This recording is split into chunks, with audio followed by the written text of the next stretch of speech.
G'day everyone, I'm Tetka, and today it's really a fascinating aspect of my story that I want to share with you.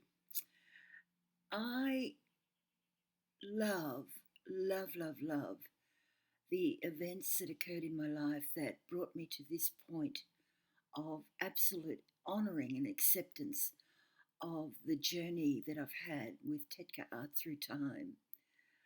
And I go back, I don't even know the years, but it was early 80s, I think, from memory. And I had a vision. It was unconscious because I had absolutely no clue as to my gifts. I had no clue as to the power of the visions that I created in the ethers to manifest into the earth. And and I say that because that's exactly what happens. We create our soul realities, our earth soul realities. And this particular vision, I was in a temple, right? And it was the temple of Aphrodite. And there were all these beautiful goddesses walking around dressed in white. And there on a pedestal was a ring. And this was the ring. How amazing is that? Well, it took 2 years. My mum and dad had gone to Broome, which is the top west and right at the very point of Australia. And it's renowned for its pearls. And this Maybay pearl came to me, along with many other bits of pearl shell, which I had all cut up into jewellery form so that I could craft jewellery and manufacture jewellery with it. And the majority of that jewellery today sits in my tetkaART because that's exactly what I've done.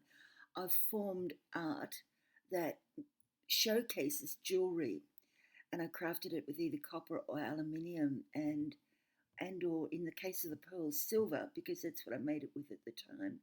But this particular ring, I was gobsmacked.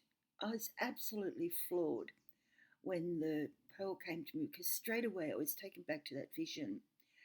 And I knew what I had to do, and I used wax to build the basis and the form for the pearl to sit in.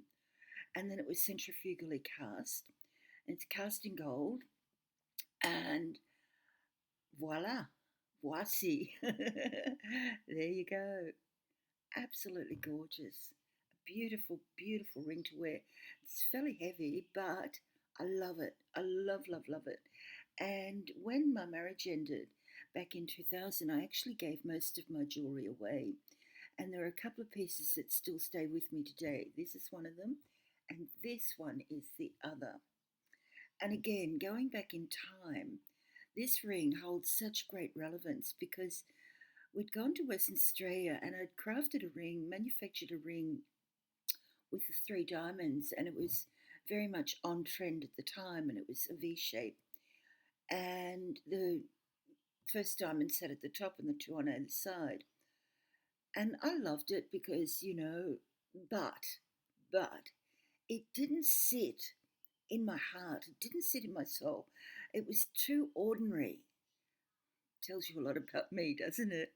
And so, as a coming back, as I said, we went over in a truck to Western Australia, and on the way back, after 3 weeks of wearing this ring that I'd crafted, manufactured, I had a vision because I was bored with it. I was really, really bored with it. You can tell that I get bored with ordinary, can't you?